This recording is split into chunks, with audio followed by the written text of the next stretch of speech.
नमस्कार विद्यार्थी मित्रांनो, मी धवल कांतीलाल रंगारकर इव्हॉल्व करिअर अकॅडमीमध्ये आपलं सर्वांचं सहर्ष स्वागत करतो.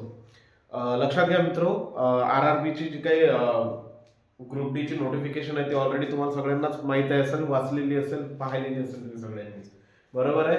त्याच्यानंतर जे समजा 1 फेब्रुवारी आपला व्हिडिओ बनवत आहोत तो थोडासा उशीर झाला, पण ठीक आहे, है ना. तर लक्षात घ्या, थोडीशी डिटेल्स इन्फॉर्मेशनसाठी आपण हा व्हिडिओ घेऊन येत आहोत. ना याच्यामध्ये काय आहे तर लक्षात घ्या, तुम्हाला जी काही लिंक आहे फॉर्मची, ती फॉर्मची लिंक आहे ना ती ऍक्टिव्हेट झालेली आहे. म्हणजे तुम्ही 1 फेब्रुवारी पासून काय करू शकता, फॉर्म भरू शकता. राईट, म्हणजे कालपासून काय झालेली आहे, ती लिंक ऍक्टिव्हेट झालेली आहे. आणि दुसरी गोष्ट लक्षात ठेवायची की फॉर्म भरते वेळी काय करा, घाई करू नका. ऑलमोस्ट तुमच्याकडे काय असते, 1 मंथ असते, 1 महिना असतो. राईट, त्याच्या अगोदर डॉक्युमेंटमध्ये त्यांनी यावेळेस चेंज करायला सांगितलंय, है ना. अगोदर व्हायचं, अगोदर आपण स्टेटची कास्ट वगैरे जोडून, है ना, डॉक्युमेंटमध्ये कास्टमध्ये स्पेशली सेंट्रल कास्ट आहे त्यांचा जो फॉर्मॅट दिलेला आहे त्या फॉर्मॅटमध्येच पाहिजे, है ना. तर सर सेंट्रल कास्ट तर आधीपासून पाहिजे होती, है ना.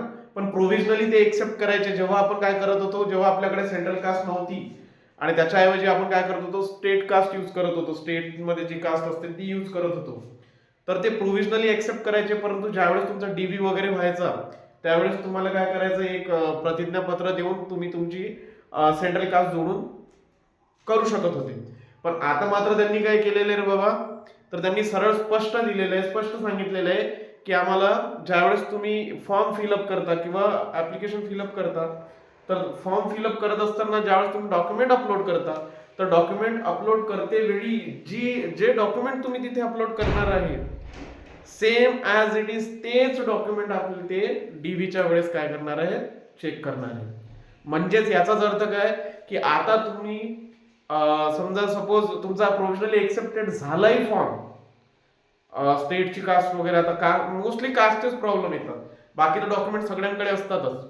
राईट, तर आता समजा तुम्ही काय केलं, तुम्ही तो कास्ट आपण सबमिट केली आणि त्यांनी प्रोव्हिजनली एक्सेप्टेड केलंय तुमचा फॉर्म, है ना, सगळं झालं, एक्झाम झाली, एक्झाम क्लिअर केली, नंतर एक्झाम क्लिअर केल्यानंतर तुम्ही फिजिकलही तेवढ्याच उमेदीनं दिलं आणि फिजिकलही क्लिअर झाले. मग काय राहिलं तुमच्याकडे, मग काय नाही बाबा, झाली माझी ड्युटी झाली, आता मी कन्फर्म आहे. गावात रिझल्ट यायच्या पहिलेच आपण काय केलं, पेढे वेडे वाटून दिले, बस झालं माझं, है ना. मी काय झालो बाबा, सेंट्रल गव्हर्नमेंटचा जावाई झालो. पण लक्षात घ्यायचं, अशाच वेळी काय होते रे बाबा, गेम होते. ज्यावेळेस तुमचा डीव्ही वगैरे राहील, तर डीव्हीच्या वेळी तुम्ही जे अपलोड केलेलं डॉक्युमेंट आहे आणि ते तुम्ही घेऊन गेलेले आहे, त्या दोन मध्ये काय करतील, ते टॅली करतील आणि तिथे तुमचं काय होईल, रिजेक्शन होईल. तर हे जे रिजेक्शन आहे तर हे रिजेक्शन न पचण्यासारखं आहे. पचण्यासारखं आहे का, नाही, हे पचण्यासारखं रिजेक्शन नाही आहे. कारण तू पेपर क्वालिफाय केला, पेपर क्वालिफाय केल्यानंतर तू फिजिकल केला, फिजिकलची तयारी काय असते, है ना, तर ते त्याच मुलांना माहित असते की जे ग्राउंडवर जातात. घरी बसून फिजिकलच्या बाता आणणारे भरपूर मिळतात, है ना. तर एवढं सगळं केल्यानंतर जर तुम्हाला रिजेक्शन मिळत असेल, तर बाबा आपल्याकडे 1 महिना वेळ आहे. या 1 महिन्यात तुझे जे काही डॉक्युमेंट्स आहेत जे त्यांना आवश्यक आहे, है ना, ते डॉक्युमेंट क्लिअर कर, काढून घे आणि फॉर्म भरायला तो वेळ जरी झाला तरी चालेल. कारण लगेच काही हे होत नाही आणि रेल्वेची लिंक काही म्हणजे हे होत, म्हणजे डेट पर्यंत असं नाही आहे की त्याच्यामध्ये काही प्रॉब्लेम वगैरे येत असतात, है ना. आली प्रॉब्लेम, काय टेक्निकल एरर असेल तर ते काय करतात, डेट वाढवून देतात. त्यामुळे घाई करू नका, फॉर्म फिलअप करण्याची घाई करू नका. आजचा उद्देश एवढाच आहे की लक्षात घ्या, काय आहे, रेल्वे ग्रुप डी ची 2026 ची भरती आहे बाबा. 10वीवर मिळणारा एकमेव भरघोस पगाराची जॉब म्हणजे काय आहे, रेल्वे ग्रुप डी, है ना. बेस त्यांनी जास्त ठेवलंय का, नाही, 10वीच आहे. 10वीच्या सर्टिफिकेटवर 10वीवर जे इलिजिबिलिटी क्रायटेरिया आहे, 10वीवर मिळणारी एकमेव भरघोस पगाराची जी नोकरी असेल ती कोणती आहे, रेल्वे आहे. राईट, मग आता रेल्वे ग्रुप डी काय 2026 ची आहे. ऍप्लिकेशन लिंक काय झालेली आहे, ऍक्टिव्हेट झाली आहे. तुम्ही फॉर्म फिलअप करू शकता. कधीपासनं, 1 फेब्रुवारी 1 फेब्रुवारी 31 पासूनच झाले होते, है ना. तर लक्षात घ्यायचं, तर ऍक्टिव्हेट झालेली आहे. लक्षात घ्या, पोस्ट काय होती रे बाबा, लेवल 1 ची पोस्ट आहे, है ना. मग लेवल 1 ची पोस्ट आहे सर, मग काय ते भरायचं का, क्लास 4 मध्ये जाते, क्लास मध्ये जाते, है ना. तर लक्षात घ्या, ह्याच्याशी काही घेणं नाही, याला आपण काही कन्सिडर करायचं नाही. लेवल 1 आहे, लेवल 2 आहे, लेवल 3 आहे, बरोबर आहे. आपल्याला अगोदर काय करायचंय, आपल्याला रेल्वेमध्ये जायचंय, बरोबर, त्या डिपार्टमेंटला जॉईन व्हायचंय. त्याच्यानंतर तुमची जे काही लेवल आहे ते वाढवायची आहे. इंटरनल एक्झाम होत असतात, इंटरनल एक्झाम थ्रू तुम्ही काय करता, किंवा प्रमोशन्स असतात, है ना. तर तुम्ही त्याच्यावरती काय करता, तुमची ग्रोथ होऊ शकते करिअरची ना. त्याच्यामुळं जर काय होत नसेल बाबा, तुम्ही लेवल जास्त लेवल एनटीपीसी झालं, या एक्झाम क्रॅक व्हायला तुम्हाला थोडासा वेळ लागत असेल, तर अगोदर तुम्ही एंट्री तर घ्या आतमध्ये. एंट्री जर घेतली तुम्ही, तर तिथे गेल्यानंतर सगळं काही शक्य आहे, बरोबर आहे ना.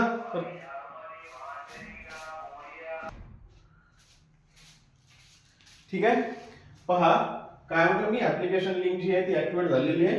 तर लक्षात घ्या, जी पोस्ट आहे ती लेवल 1 ची पोस्ट आहे, 7 सीपीसी पे मॅट्रिक्स आहे ना, म्हणजे 7वं वेतन. क्लिअर आहे. नंतर इनिशियल पेमेंट जे असतं त्यांचं बेसिक सॅलरी ज्याला म्हणतो आपण, ती किती आहे, 18,000 आहे, राईट.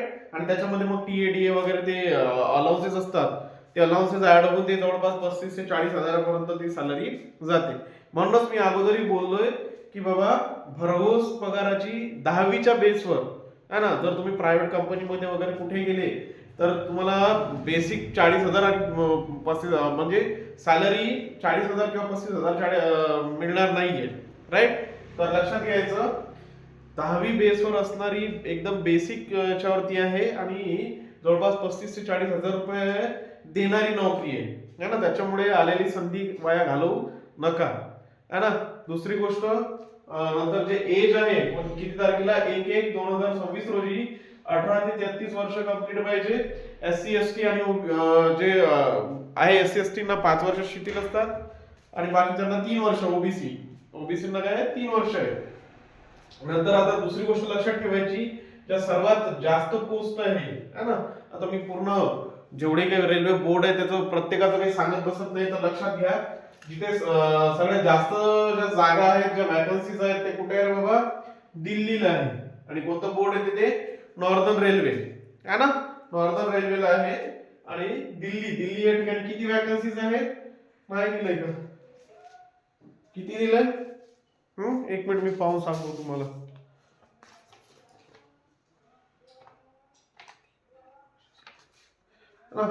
तर किती आहे रे बाबा दिल्लीला, तर 3,537 एवढा काय आहे तिथे वॅकन्सीज आहेत.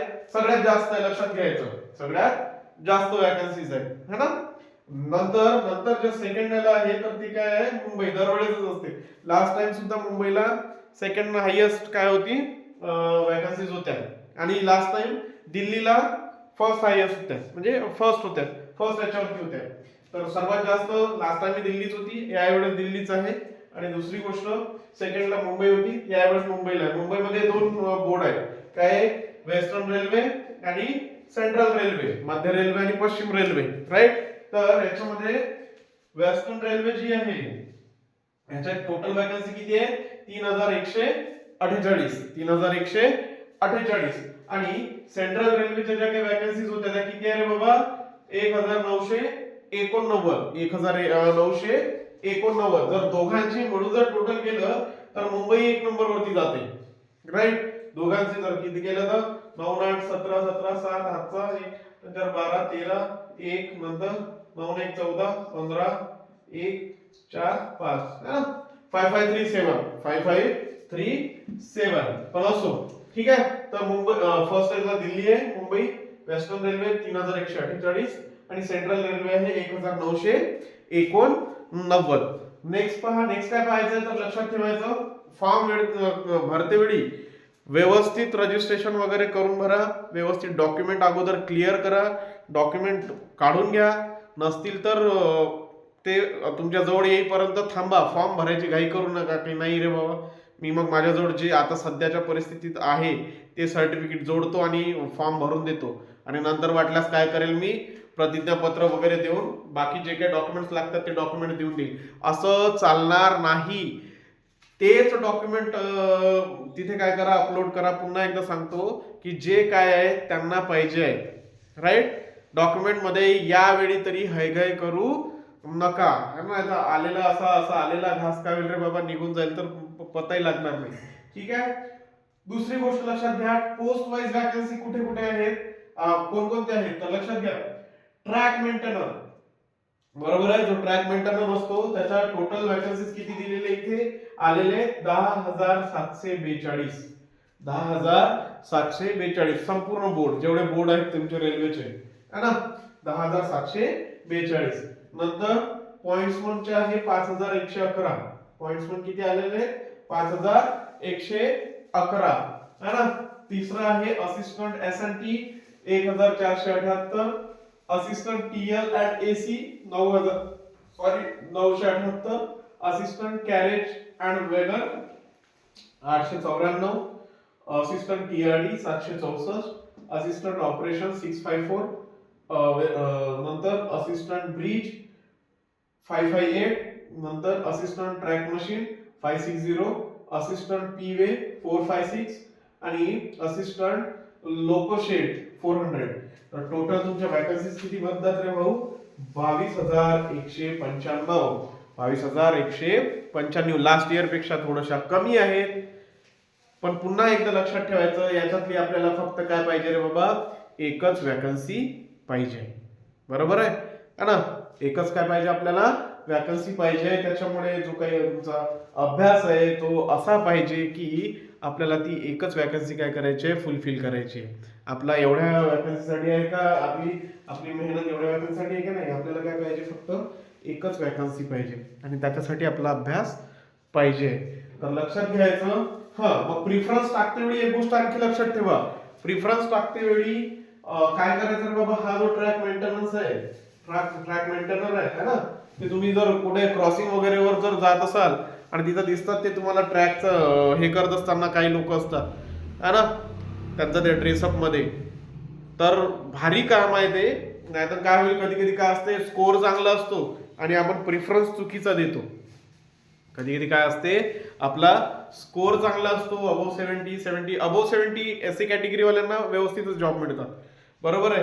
तर स्कोर चांगला असतो, परंतु जो आपला प्रिफरन्स आहे पोस्टचा तो चुकीचा असल्यामुळे काय होते ना बाबा, चांगला स्कोर वाला मुलगा पोरगा असतो त्याला सुद्धा काय जाते, अशी जॉब करायला भाग करावं लागतात. ट्रॅक मेंटेनर अतिशय हार्ड जॉब आहे, अतिशय सर्वात कठीण समजणारा जॉब आहे. शेवटचा प्रिफरन्स द्यायचा याला, सरळ हा जो असतो ना ट्रॅक मेंटेनर, याला शेवटचा प्रिफरन्स द्यायचा. इथे वाटल्यास मी तुम्हाला याच्यासाठी करून देतो की लास्ट प्रिफरन्स. क्लिअर आहे इथपर्यंत. नंतर पॉइंट्स म्हणला फर्स्ट प्रिफरन्स दिला चालतो. द्याच पॉइंट्समन अशी जॉब आहे जिथे बाबा हातापायाचं काही काम नाही, फक्त डोक्याचं काम आहे आणि तेवढ्या पुरतच काम आहे. जिथे थोडंसं म्हणजे गाड्यांची येणे जाणे जास्त असेल, बरोबर आहे, असे स्टेशन जिथे गाड्यांचं येणं जाणं काय असेल जास्त असेल, अशा ठिकाणीच पॉइंट्समनचं काम जास्त आहे.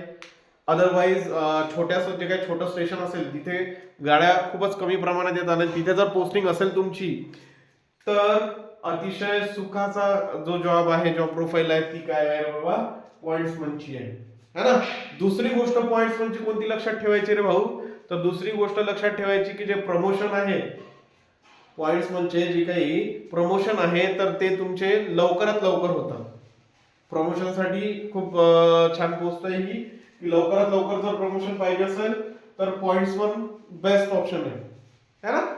पॉइंट्समन काय आहे, बेस्ट ऑप्शन आहे. लवकरात सरळ ज्युनियर इंजिनियर म्हणून त्याचं काय होतं, प्रमोशन होतं. दुसरी गोष्ट लक्षात ठेवायची. मग नंतर हा एसएनटी हा प्रिफरन्स दिला तरी चालते, एसएनटी सेकंड प्रिफरन्स, बरोबर आहे. नंतर जर कोणाला वर्कशॉप वाले आवडत असतील, वर्कशॉप वाले जे काही जॉब आहे, जॉब प्रोफाईल आहे, वर्कशॉप मध्ये ज्यांना काम करायचं आहे, तर assistant carriage and WagonR. Actual मध्ये ते वर्कशॉपची पोस्ट आहे का, नाही है ना. ऍक्च्युअल मध्ये या ज्या पोस्ट आहेत, समजा कोणकोणती, ही असिस्टंट कॅरेज अँड वॅगन है ना, हे मी WS लिहिलं, याचा अर्थ होतो वर्कशॉप, नाही तर मग आणखी काही काढाल त्याचा अर्थ है ना. तर असिस्टंट कॅरेज अँड वॅगन काय आहे, वर्कशॉपचा जॉब आहे.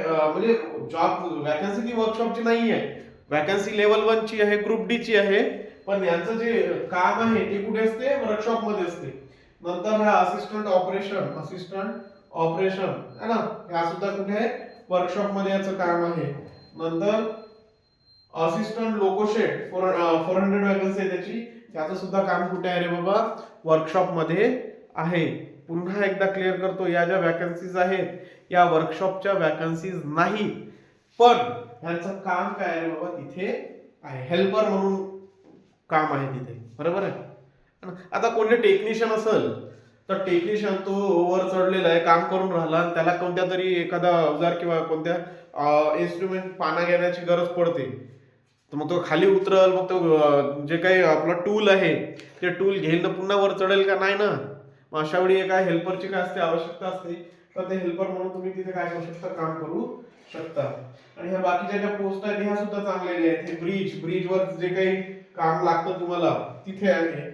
तिथलं नंतर हे असिस्टंट ट्रॅक मशीन, असिस्टंट पीवे है ना. तर लक्षात घ्यायचं, ओव्हरऑल जेव्हा आपण फॉर्म भरतो किंवा फॉर्म फिलअप करणार आहे, तर फर्स्ट ऑफ ऑल काय लक्षात घ्या, काय लक्षात ठेवायचं, तर तुमचे डॉक्युमेंट्स क्लिअर करायचे. दुसरी गोष्ट, फॉर्म भरते वेळी दुसरी गोष्ट काय लक्षात ठेवा, तुम्हाला नेमकं तुम्ही कोणत्या बोर्डमध्ये काय आहेत, म्हणजे तुम्हाला कोणत्या बोर्डमध्ये जायचं आहे ते पाहायचं. शक्यतोपर्यंत घराजवळच राहण्याचा प्रयत्न करा, जास्त दूर जाऊ नका. कारण एवढी म्हणजे आपण असं म्हणू शकत नाही की ते बाहेर सफिशियंट जे सॅलरी आहे त्या सॅलरीत आपण म्हणजे हायटेक सिटीमध्ये किंवा तिथे तेवढ्या ह्याच्यात ऍडजस्ट होणार नाही, है ना. तर जेवढ्या जवळ राहता येईल घराच्या तेवढं राहण्याचा प्रयत्न करा. त्याच्यासाठी स्कोर चांगला ठेवण्याचा प्रयत्न करा, त्याच्यासाठी मेहनत करा, है ना. तुमचा जर स्कोर चांगला असेल तर तुम्ही कुठेच नाही, तुम्ही घराजवळच येता, आहे की नाही. तर दुसरी गोष्ट लक्षात ठेवायची की शक्यतोपर्यंत जे होम बोर्ड आहे तुमचं, आहे ना, जे घराजवळचं जे काही बोर्ड आहे समजा, तर तेच त्याच बोर्डमध्ये राहण्याचा प्रयत्न करा, है ना. कारण मी याच्या अगोदरही क्लिअर केलंय की संघर्ष आपला फक्त एका पोस्टसाठी असतो, आपल्याला पूर्ण पोस्ट घ्यायच्या नाही आहे. आणि दुसरी गोष्ट, सर्वात जास्त वॅकन्सी मग तुम्हाला दिलेल्या नाही बा, मी कुठेही जायला तयार आहे, मला फक्त नोकरी पाहिजे, अशा लोकांसाठी आहे ना, मी कुठेही जायला तयार आहे, मला फक्त काय पाहिजे, नोकरी पाहिजे.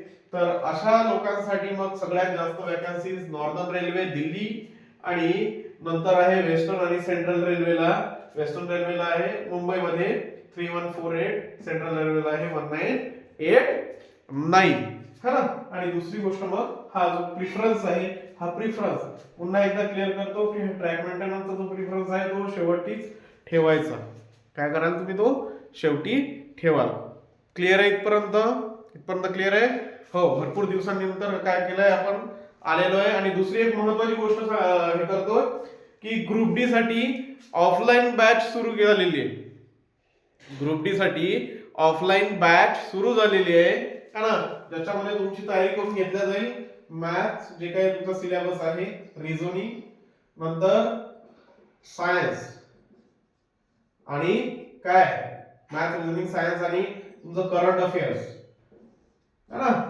जीके जीएस तुम्ही जर लास्ट इयरला 2025 चा पेपर दिला असेल ग्रुप डी चा, जे आता झालेले आहे 2 महिन्यापूर्वी, ते जर तुम्ही पेपर दिले असेल तर त्याच्यामध्ये आपण ऑब्झर्व केलंय की जीके जीएस चं नाव निशाण काहीच नाहीये, है ना.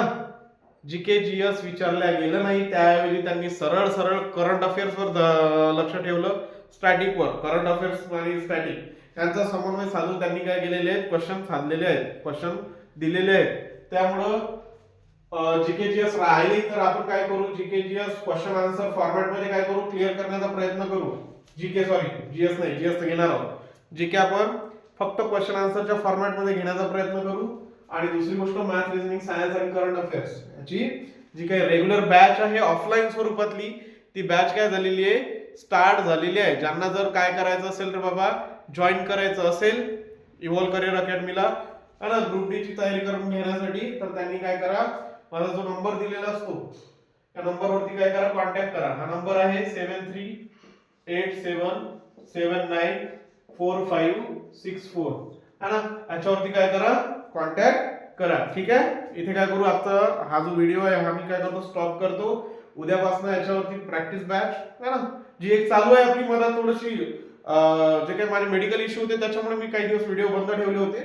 उद्यापासून ते काय होईल, रेग्युलर स्वरूपात होऊन जाईल, जी प्रॅक्टिस बॅच आहे. ठीक आहे, ओके, है ना, इथे काय करतो, स्टॉप करतो मी.